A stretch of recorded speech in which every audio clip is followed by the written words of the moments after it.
84 लाख बड़े बड़े हाथी होते हैं, जिन्हें 84 लाख हाथी होते हैं। कितने? ये मत पूछना कहाँ रहेंगे, तुम्हारा आगरा छोटा पड़ जाएगा।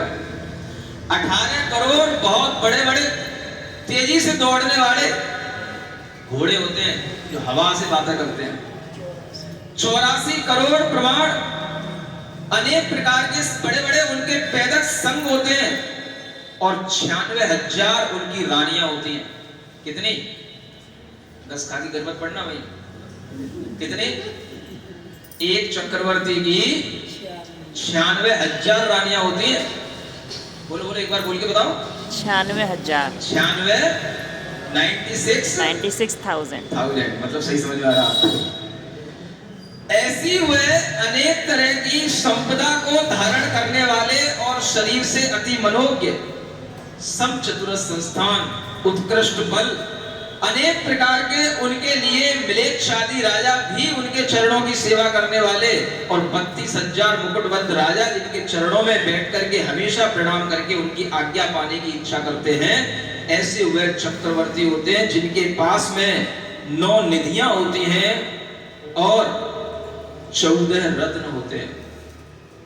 नाम तो सुना होगा, 9 निधियां। क्या कहलाती 9 निधियां? नाम सुनना चाहोगे? कम से कम नाम ही सुन लो। एक एक निधि, निधि का मतलब देवों के द्वारा रक्षित हुए बड़ी बड़ी एक तरह की योजनों पर्यंत फैली हुई वो बड़ी बड़ी सकट के आकार की, माने जैसे बैलगाड़ी होती है, ऐसी बड़ी बड़ी निधियों के भंडार होते हैं जिनसे क्या क्या चीजें मिलती हैं। 9 निधियां, 9 प्रकार की चीजें मिलती हैं। हम पढ़ते हैं।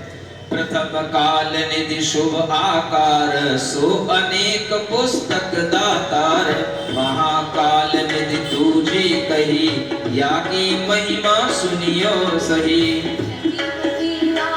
असीमसियादिक साधन जोग सामग्री सब कीजी निधि नई सर्प महान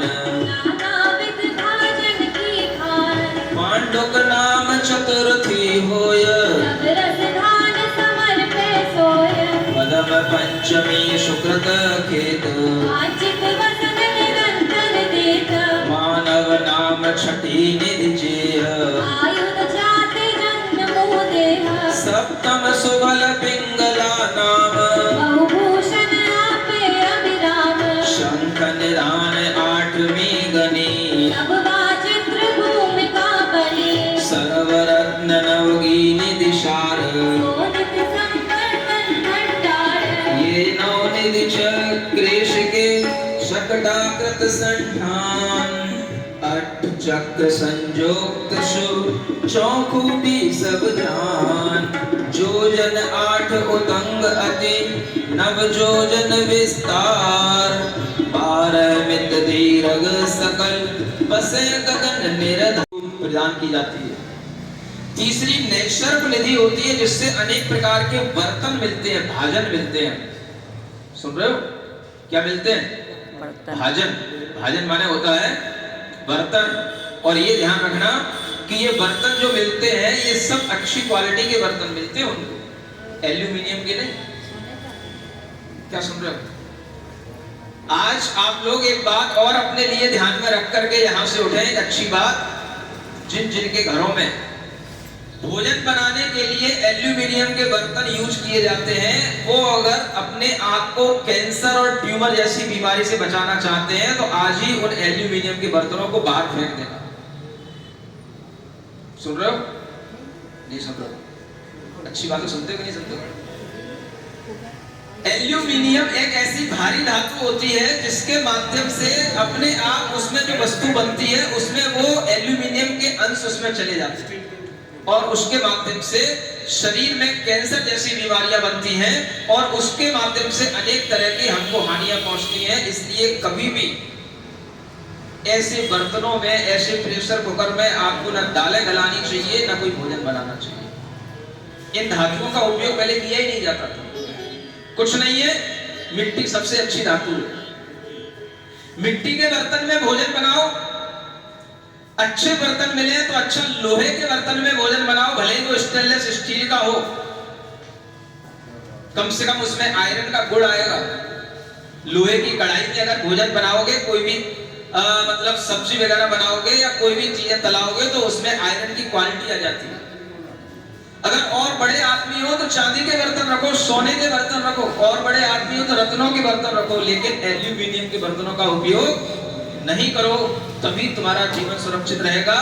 अनेक लोग शाकाहार कर रहे हैं, व्रत संयम का पालन कर रहे हैं, लेकिन फिर भी कहते हैं कि हमारे घर में इनको कैंसर हो गया, इनको ये बीमारी हो गई। क्यों हो गया?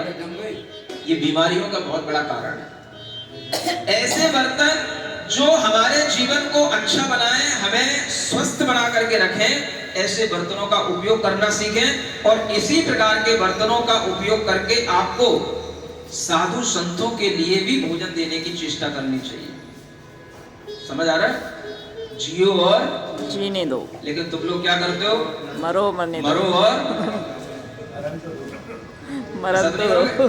समझदार हो, सोचने की कोशिश करना। जो हमें नैसर्ग नाम की निधि होती है वह इस तरह के सुंदर सुंदर अच्छे स्वास्थ्यकारी बर्तनों को देती है। कौन सी निधि? नैसर्ग निधि। समझ आ रहा है? कोई लोग जो अपने बर्तनों की दुकानें वगैरह बनाते हैं वो इन निधियों के नाम पर अपनी दुकानों के नाम भी रख सकते हैं, इसलिए निधियों के नाम याद कर लेना। जिनको पुस्तकों की दुकानें हो, जिनको कपड़ों की दुकानें हो, ऐसी नाम रखोगे शुभ, तो दुकानें भी अच्छी चलेंगी, व्यापार भी अच्छा बनेगा। सुन रहे हो? ये भी सीखते जाना यहाँ से।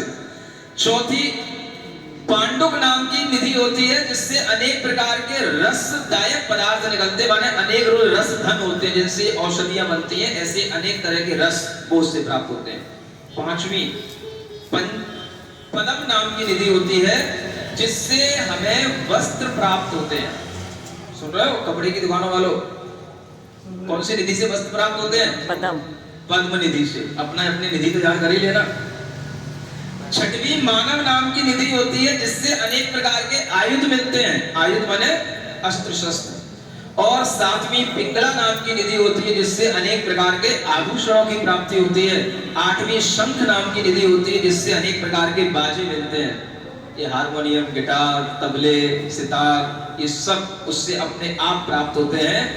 नौवीं सभी निधियों में सार है, वह रत्नों की निधि होती है, और सभी प्रकार के रत्नों का वह भंडार होती है, उससे रत्नों की प्राप्ति होती है। ऐसी यह निधियां जितनी चाहे उतनी आपको मिलेंगी। अगर चक्रवर्ती के जमाने में भी उत्पन्न हो गए तो तुम्हें कोई भी तरह तरह के छोटे मोटे व्यापार करने नहीं पड़ेंगे। अपने आप उन निधियों के माध्यम से सारी प्रजा को सुख मिलता है, क्योंकि ये निधियां 8 योजन ऊंचाई और 9 योजन विस्तार वाली बड़ी बड़ी गाड़ियां होती हैं, जो कभी भी खाली नहीं हो सकती हैं और देवों से रक्षित होती हैं। समझ आ रहा है? ऐसा एक भी चक्रवर्ती अगर बन गया इनमें से, पूरी आगरा की कायाकल्प कर देगा। सुन रहे हो? आज से संकल्प करो कि मैं बाबर, हुमायूं और जहांगीर नहीं बनूंगा, मैं चक्रवर्ती बनूंगा। चक्रवर्ती जैसी पुण्य की संपदा को प्राप्त करने वाला महापुरुष बनूंगा। समझ आ रहा है? ऐसे जीव सम्यक दृष्टि जीव होते हैं, और इन्हीं जीवों से जगत का कल्याण होता है।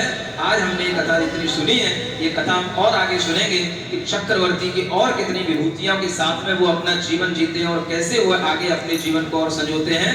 वह कथा आगे आगे बढ़ेगी। आज के लिए आपका समय पर्याप्त हो गया है। बोलो पार्श्वनाथ भगवान की जय।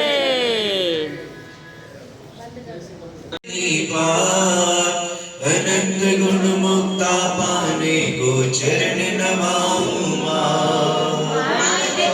मुनिवर में प्रभु की भक्ति समाई है, भक्तांबर में ऋषभ देव की महिमा गाई है।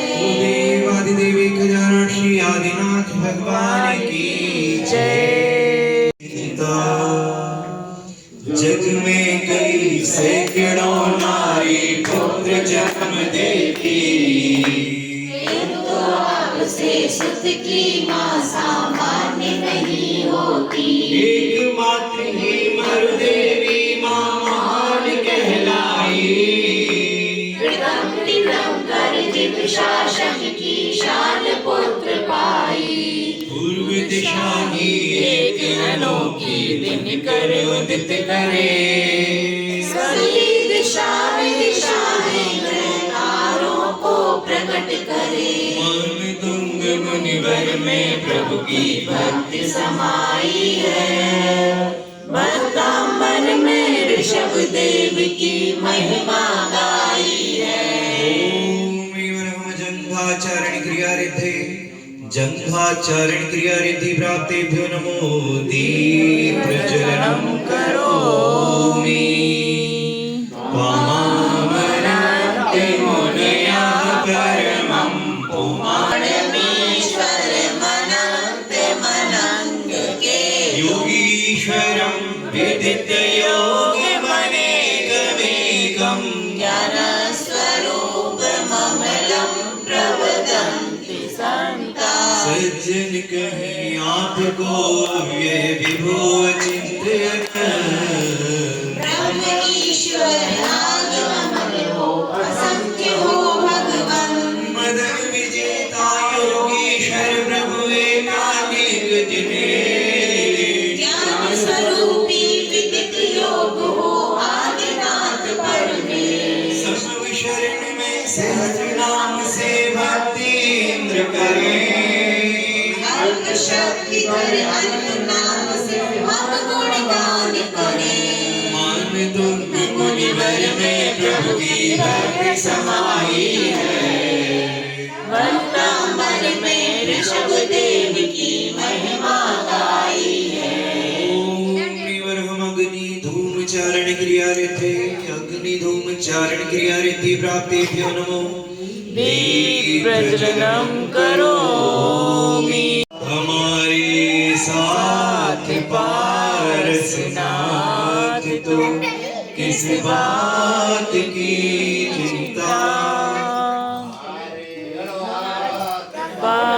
पासनाथ तो इस बात की चिंता किया करते हो तुम दिन रात क्यों बिना बात की चिंता किया करते हो तुम दिन ताड़म नमो आया नमो वचाय ताड़म नमो से ताड़म नमो आया नमो वचाय नमो सब साहुरम नमो आया ताड़म नमो से ताड़म नमो आया नमो वचाय नमो लोए सब साहुरम नमो ताड़म नमो सिताड़म नमो आयरियाड़म नमो वचायड़म नमो लोए सब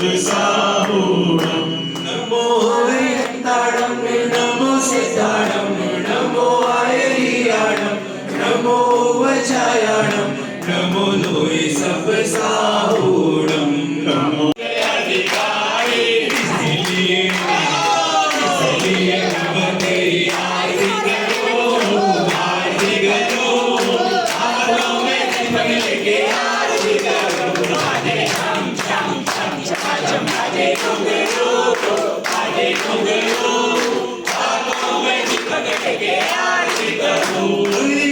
जो भी सकी आरत कीजिए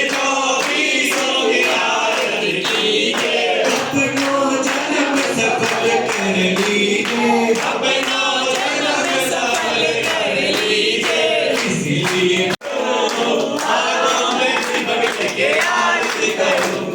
सोने का दीप कपूर की बाती सोने का दीप कपूर की थाली इसलिए